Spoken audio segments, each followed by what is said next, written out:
A paz do Senhor, meus irmãos. Hoje eu mudei um pouco aqui meu layout de vídeo. Geralmente faço vídeo no escritório, mas hoje tô no carro, no escritório, outro escritório, né? Aproveitando aqui a parada para carregar, né? O carro elétrico. Essa é a tecnologia de hoje, né? Então, como nós temos um tempo, eu vou compartilhar agora algum tema que eu vou gastar pelo menos 3 vídeos para a gente expor esse tema. E esse tema, né, eu falei no último vídeo sobre as 70 semanas de Daniel. E agora eu vou entrar no sermão escatológico de Jesus antes de entrar mesmo em Apocalipse. E eu quero tratar esse tema aqui. Vou deixar algumas informações aqui na descrição do vídeo. Então nós vamos usar os textos de Mateus 24, todo ele, Lucas 17, praticamente todo ele, mas também temos Marcos 13, que são os sinótipos, os evangelhos. Então essa é a parte 1 do vídeo. E o tema dessa ministração, além de ser o sermão escatológico de Jesus, é as 4 testemunhas. Por que eu coloquei esse título de As 4 testemunhas? Bom, primeiro porque no livro de Deuteronômio, no capítulo 13, a gente vê o Senhor falando sobre parte da lei, né? Que para que um testemunho, para que um julgamento seja válido, é necessário, além da pessoa que está, né, gerando a acusação ou gerando a situação de julgamento, precisa de 2 ou 3 testemunhas para validar aquilo que a pessoa está falando. Ou seja, a pessoa que está falando, mais 2 ou 3 testemunhas. Então, ou seja, 4 testemunhas, ok? Então, para validar isso, a gente vai falar sobre essas 4 testemunhas dentro do sermão escatológico de Jesus. Nós vamos estar falando sobre o sermão escatológico e as 4 testemunhas, para validar aquilo que eu quero no final aqui, talvez especular algumas coisas. Não é algo que eu estou afirmando, mas que eu vou especular, e tudo nasce por título de especulação. Todo verdadeiro estudo e toda verdadeira ciência começa com especulações para depois se tornar algo que é plausível e provado. Então, vamos ler o texto aqui. Vou deixar o texto aqui, os textos aqui de Mateus 24 e Lucas 17 embaixo. E quando Jesus ia saindo do templo, aproximaram-se dele os seus discípulos para lhe mostrarem a estrutura do templo. Jesus, porém, lhes disse: não vês tudo isso aí? Então, em verdade vos digo que não ficará pedra sobre pedra que não seja derrubada. E, estando ele assentado nos montes das oliveiras, chegaram-se a ele os seus discípulos em particular, dizendo: dize-nos quando serão essas coisas, e que se não haverá da tua vinda e do fim do mundo. Então são 3 perguntas em uma. E Jesus respondendo lhes disse: acautelai-vos que ninguém vos engane, porque muitos virão em meu nome dizendo: eu sou o Cristo, e enganarão a muitos. E ouvireis de guerras e de rumores de guerras. E olhai, não vos assusteis, porque mister que isso tudo aconteça, mas ainda não é o fim. Porquanto se levantará nação contra nação, reino contra reino, haverá fome e pestes e terremotos em vários lugares. Mas todas essas coisas são os princípios das dores. Ou seja, já vem acontecendo isso há muitos anos. Então vos hão de entregar para seres atormentados, matar-vos-ão, sereis odiados de todas as nações por causa do meu nome. Nesse tempo muitos serão escandalizados, trai-se uns aos outros, e uns aos outros se odiarão. E surgirão muitos falsos profetas, e enganarão a muitos. E por se multiplicar a iniquidade, o amor de muitos esfriará. Mas aquele que perseverar até o fim será salvo, e este evangelho do reino será pregado em todo o mundo, em testemunho a todas as nações. Ponto. Essa aqui é uma parte do evangelho que eu quero tratar. É o primeiro bloco, vamos dizer assim. Eu dividi esse texto em 4 blocos. Então esse é o primeiro bloco, e eu quero explicar por que eu não... Eu vou deixar um vídeo aqui agora, eu vou parar a fala, vocês vão assistir um vídeo de 4 minutos falando sobre a origem da doutrina pré-tribulacionista dispensacionalista. Então, Depois os vídeos nós vamos continuar lendo esse texto. O primeiro bloco é esse. Esse primeiro bloco é um resumo de tudo. É um resumão. Então depois nós vamos voltar para o assunto aqui. Eu não quero que o vídeo fique muito longo, por isso que eu vou dividir esse vídeo em 3 ou 4 partes, ok?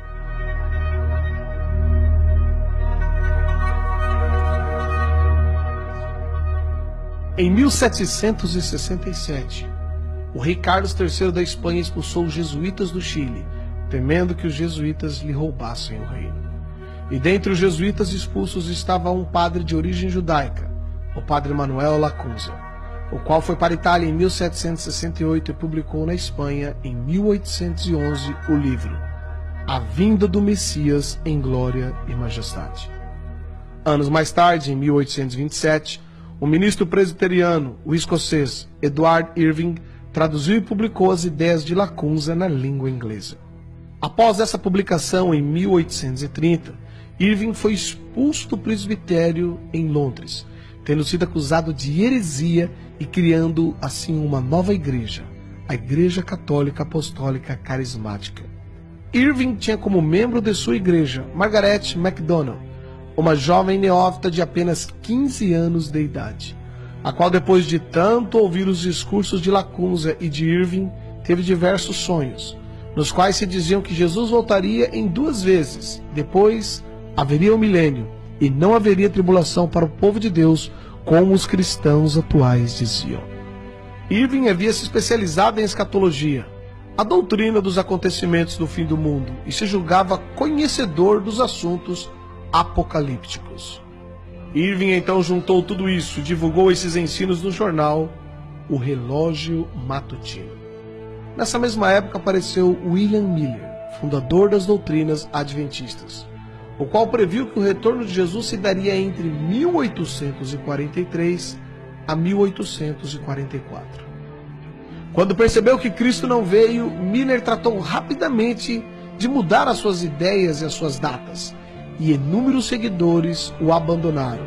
Porém, um grupo permaneceu e fundaram assim a Igreja Adventista do Sétimo Dia.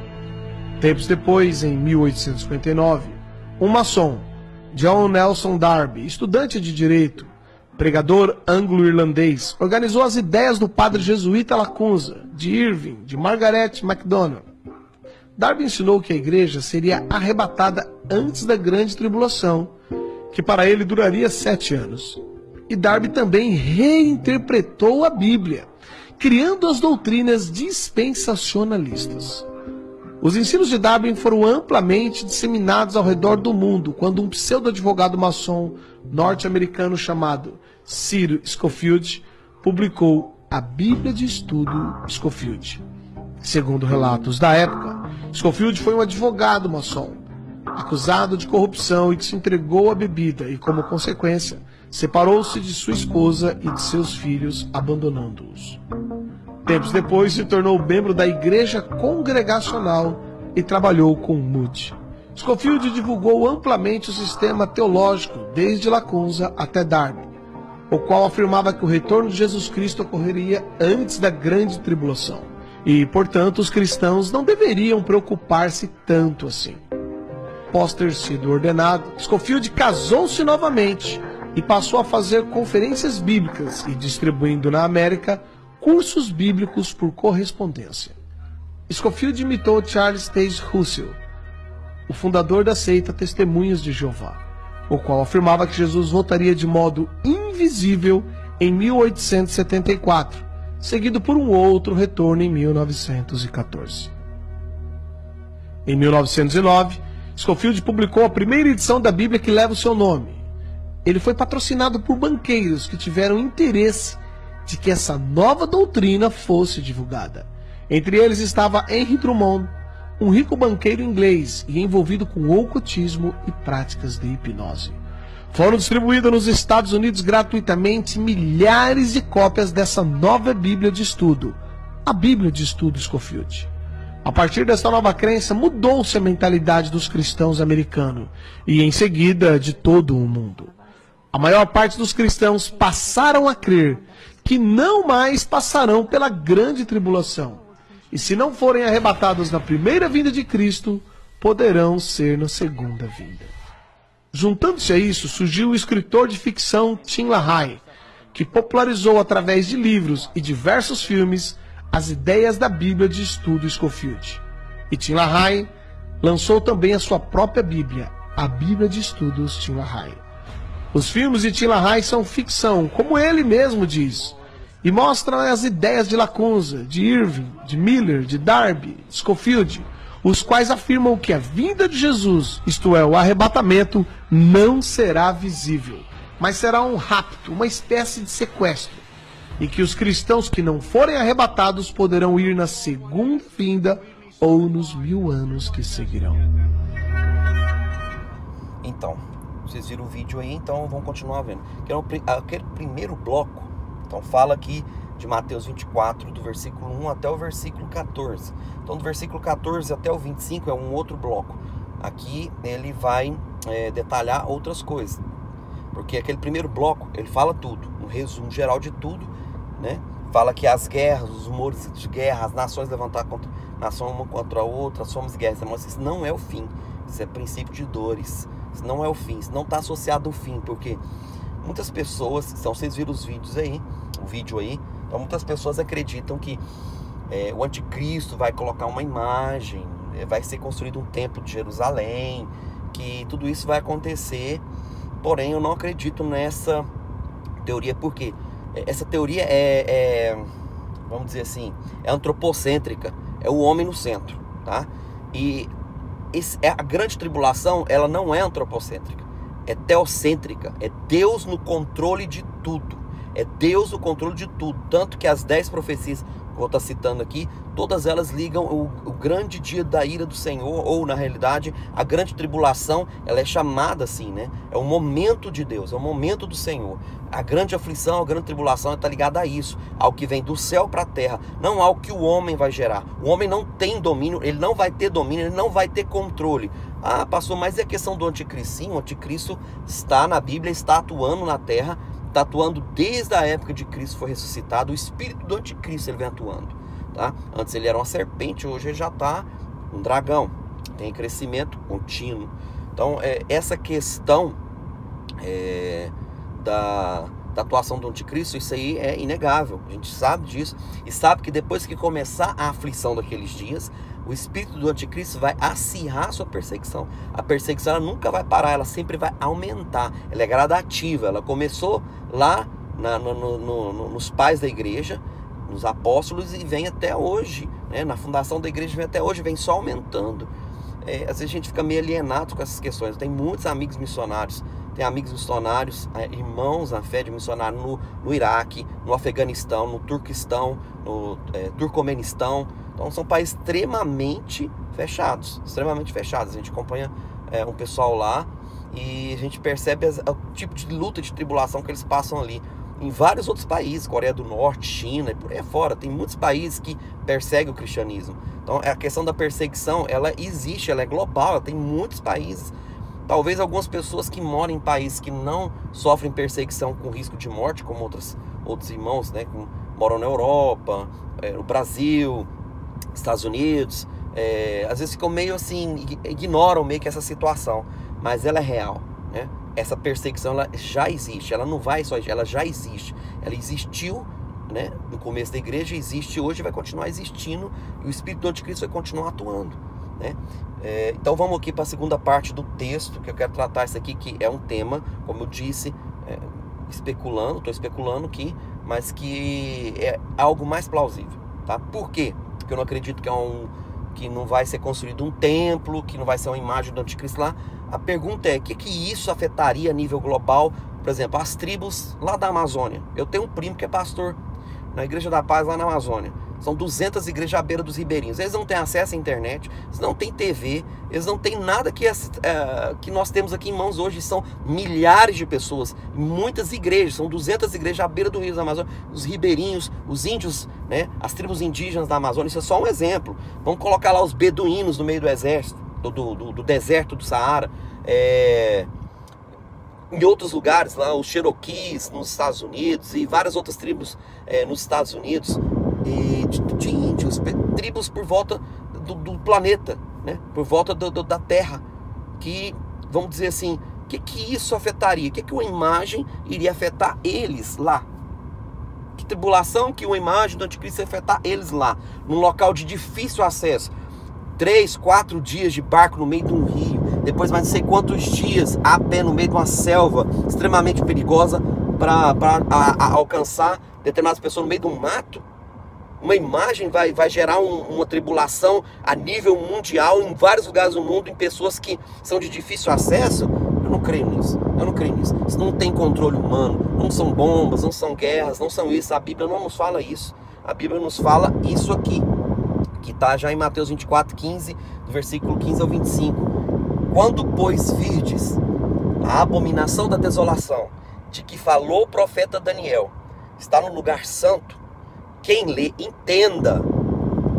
Então os que estiverem na Judéia, fuja para os montes.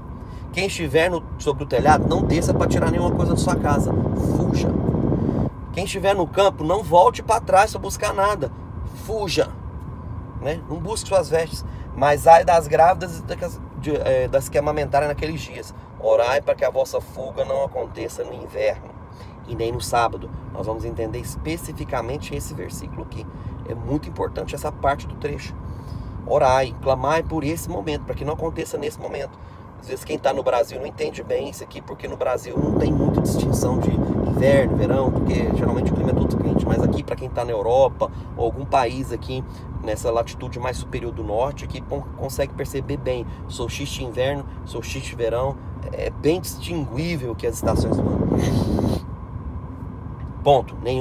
Continuando o texto, porque haverá então grande aflição, como nunca houve desde o princípio da criação até agora, nem tampouco haverá. E se aqueles dias não fossem abreviados, nenhuma carne se salvaria. Mas por causa dos escolhidos, né? Vocês, os escolhidos, serão abreviados aqueles dias.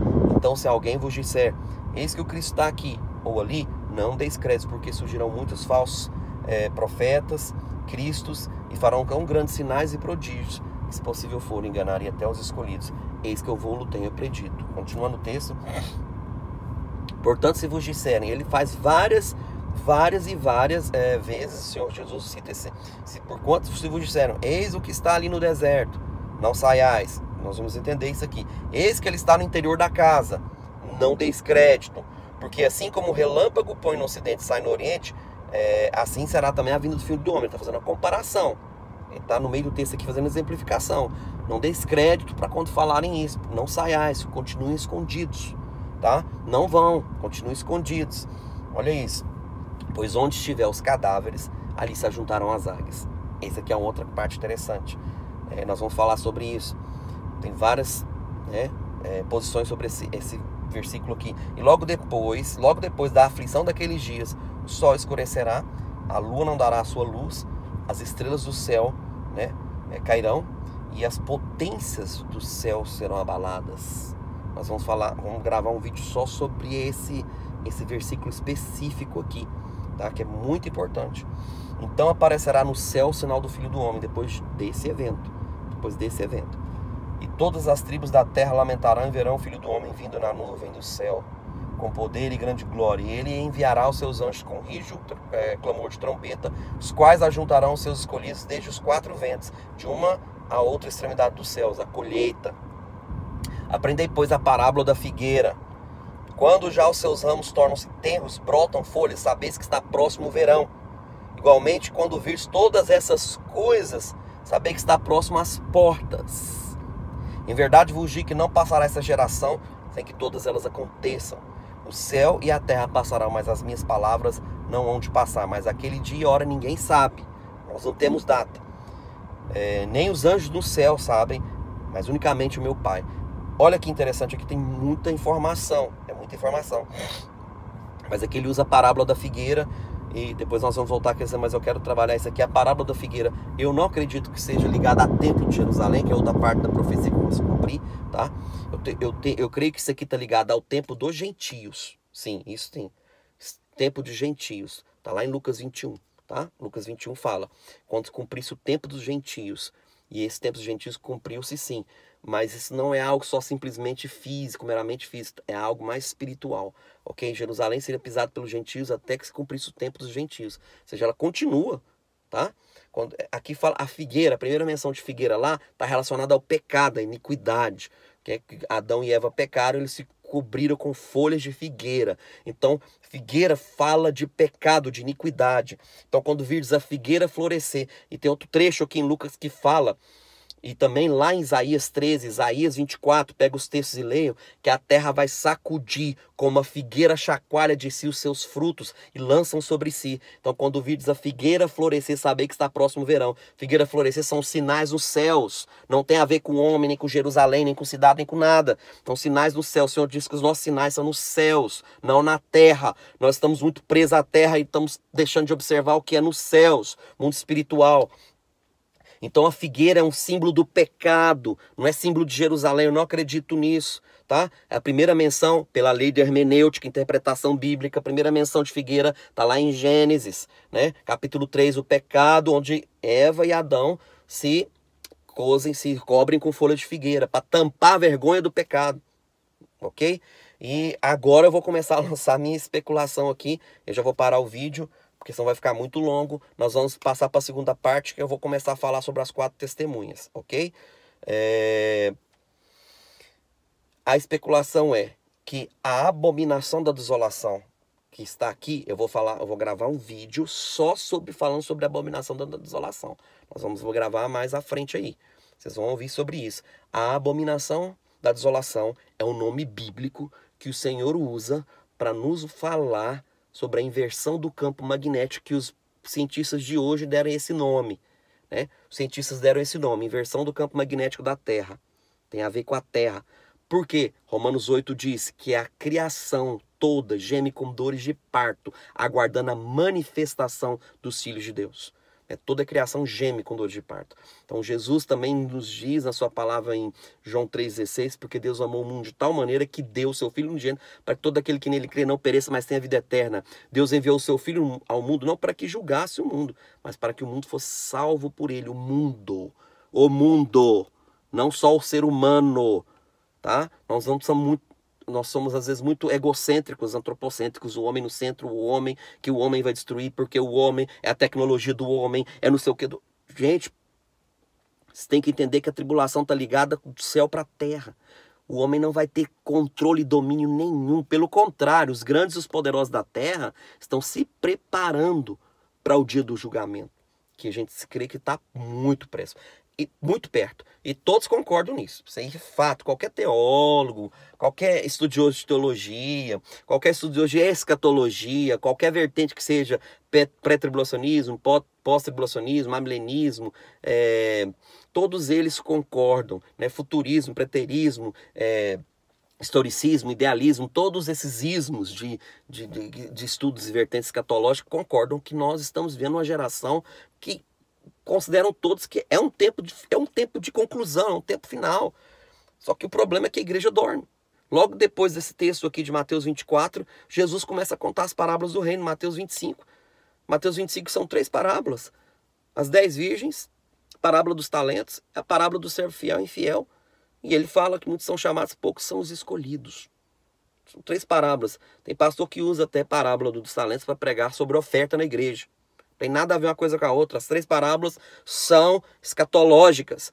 Elas falam do reino, da escatologia do fim dos tempos. Essa parábola é relativa a isso. As 3 parábolas falam sobre isso. É o mesmo contexto. Então a gente não pode pegar aquilo ali, aqueles contextos, e tirar aquelas parábolas do contexto. O contexto é o sermão escatológico de Jesus, Mateus 24. Então, as vertentes interpretativas, elas viajam na maionese, porque começa a pegar texto fora do contexto. Vocês vão ver que nesses vídeos aqui eu vou trabalhar o texto completo. Pegar o capítulo, o texto completo, vamos trabalhar o texto. Estou lendo o capítulo 24 inteiro de Mateus. Vamos trabalhar versículo isolado. E pegar os blocos separados do texto de Mateus para entender eles. Então, aquele primeiro bloco que eu falei, que foi o resumo geral. Esse segundo bloco aqui, que foi o Jesus falou, quando pois virdes A abominação da desolação que falou o profeta Daniel. Então por isso que você tem que assistir o vídeo passado, porque eu falo sobre as 70 semanas de Daniel, lá fala sobre a abominação da desolação, mas nós vamos ter um vídeo específico sobre ela, que é o nome que eu falei, especulando aqui com vocês, que é o nome bíblico para inversão do campo magnético. Nós vamos entrar no assunto aqui agora, por que eu creio nisso. Há um porquê, porque a Bíblia respalda isso. Porque quando a abominação vem, a palavra significa isso. Né? No hebraico e no grego. Eu vou falar sobre isso num vídeo só sobre a abominação da desolação. Então vocês têm visto muitos vídeos na internet falando sobre inversão do campo magnético da Terra. É muitos, né? Assuntos variados. E eu vou usar um modelo sim, um modelo de Terra. Modelo de Terra, não vou usar o globo, não creio no globo, não creio que a Terra é um globo, a Bíblia não nos mostra que a Terra é um globo, e nós vamos restaurar as escrituras, voltar para o original hebraico, vamos pegar os textos no hebraico, as palavras no hebraico, para entender o que essa interpretação. Então a palavra abominação da desolação, só para você entender, no hebraico significa grande força de expulsão que destrói. Já começa por aqui, não tem nada a ver com imagem. Ah, mas a palavra é shikutz, tá? Nós vamos entrar nisso aí no outro vídeo. Mas tem a ver com uma força de expulsão, ou vomitar, ou repelir. Abominação é isso. E desolação é destruição. Abominar é isso. Tá? Ah, mas a palavra também é usada para ídolos lá no Velho Testamento. Sim, ela também é usada para ídolos. Mas ela não é somente usada para ídolos. E eu falo, volto a repetir, um ídolo num templo em Jerusalém, um templo de pedra, que Jesus nem dá atenção para isso, está aqui no texto de Mateus, ele falou para Jesus, isso aí, ó, isso aí, não vai ficar pedra sobre pedra que não seja derrubado, vai ser tudo abaixo. O templo foi derrubado no ano 70 pelo general Tito, nunca mais foi reerguido de novo, só tem o murinho das lamentações lá. E outra coisa, Jerusalém não é cidade santa, meu querido, não é, eu vou te mostrar na Bíblia que não é, porque lá em Apocalipse, capítulo 9, ela não é chamada, perdão, capítulo 8 não é chamada de cidade santa, não. Isso nós vamos ver no vídeo da abominação da desolação, tá? Não vou falar aqui agora, tá? Então tem muita gente esperando muita coisa santa aqui na terra. Santos somos nós, somos templos do Espírito Santo. E é isso que o diabo quer destruir. A sua vida com Deus, seu relacionamento com Deus, sua família, sua casa. E vou colocar você no sono profundo. As 10 virgens estavam às 10 dormindo. E a igreja está dormindo. Esse é que é o problema. Esperando construir templo em Jerusalém, viajando na maionese. E quando disserem paz, paz virá, ó, repentina destruição. Aí o povo vai começar a acordar, porque na realidade esse ato da inversão do campo magnético vai gerar uma série de sequência de eventos, é uma série de sequência de eventos. Nós vamos colocar vídeos científicos, vamos trabalhar com isso, então as 4 testemunhas falam disso. E eu quero trabalhar aqui agora sobre essa questão. Li esse texto para falar das 4 testemunhas. Que são as 4 testemunhas? Primeiro, a palavra. A palavra, ela dá o julgamento, o veredito também é uma testemunha. Segundo, a ciência. É o segundo testemunho. A ciência empírica, que prova as coisas. Não é a fake news que gera, vamos dizer assim, roupagem matemática e física bonita para poder respaldar a teoria que não consegue provar em laboratório. Tá? É a ciência empírica, verdadeira. Eu vou deixar links aqui nos vídeos falando sobre isso. Terceira testemunha. A história da humanidade, das tribos longínquas. Tem uma pesquisa na Universidade da Califórnia. Em 2006 eu li um livro, chama Fator Melquisedeque. Vou deixar aqui o link do vídeo, do livro. Um livro maravilhoso. Eu li na agência missionária quando eu estive lá. Chama Fator Melquisedeque. Ele é um dos volumes desse estudo da Universidade da Califórnia. É um dos volumes, é o volume teológico dela, vamos dizer assim. E o quarto testemunho são os profetas atuais e os profetas antigos. Então os profetas antigos e os profetas atuais também testemunham sobre o que vai acontecer. E eu creio que não vai ser muito longo, não vai ser muito demorado o que vai acontecer. Nós vamos estar tratando disso nos vídeos sequenciais para frente. Mas é sobre isso. Então essas são as 4 testemunhas, ok? Nos outros vídeos eu vou falar sobre cada uma delas.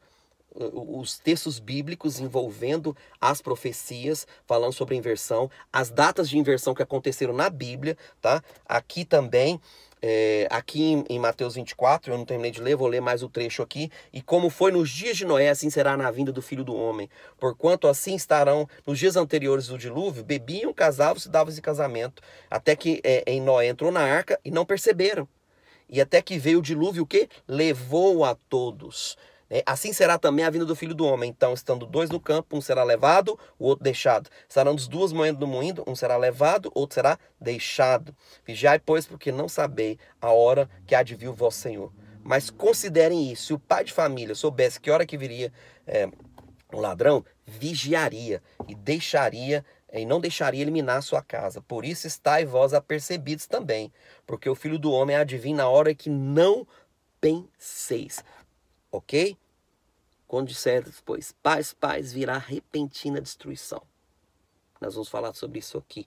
Então eu vou parar o vídeo por aqui, porque já ficou longo, já passou de 40 minutos, e eu vou gravar na sequência outro vídeo. Só lembrando, são 4 testemunhas, né? A palavra, a ciência, a empírica, não a fake news, a história da humanidade e os profetas antigos, Isaías, Ezequiel, Joel e os profetas atuais. Muitos profetas da nossa geração Deus tem levantado para profetizar sobre as coisas que vão vir aí pela frente. Vamos preparar para o que vem. A paz do Senhor. Vou deixar agora nós vamos passar os vídeos aí, 3 vídeos, tá? Qual o primeiro? Primeiro é o comercial da FEMA, é do site oficial do governo americano. FEMA é um órgão preparado pelo governo americano para poder socorrer em questão de catástrofes em geral. O segundo vídeo é uma propaganda de um telefone, que foi lançado também, um comercial americano. É a título de comédia, tá? Eles fizeram comédia, esfregam isso na nossa cara. E o terceiro é o trecho de um filme, ok? Um filme. Shelter, Take a Shelter, tá? Que fala sobre essa questão. Então tá os 3 vídeos aí agora. Assista aí.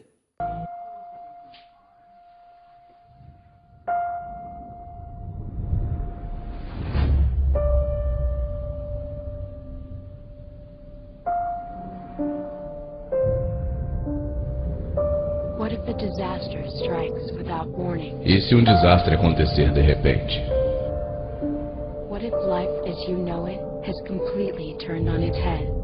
E se a vida na forma que você conhece tornar-se de cabeça para baixo?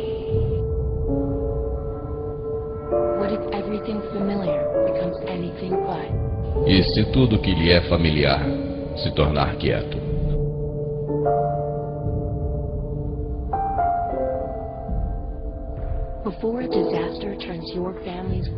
Antes que um desastre ponha o mundo da sua família de ponta cabeça, só depende de você estar pronto. Pegue o kit, faça um plano.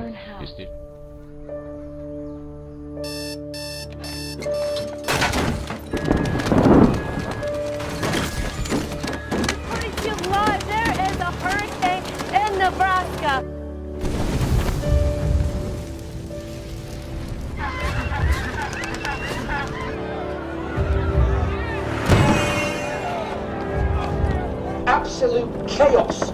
We've got blizzards in Africa, we've got tsunamis in Paris, and the whole thing's been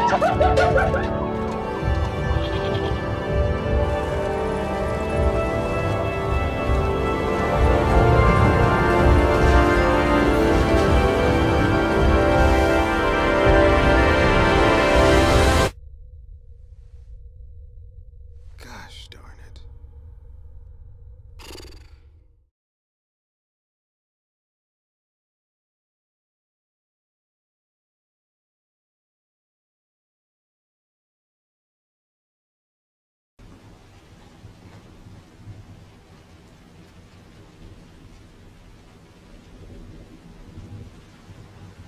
Anna?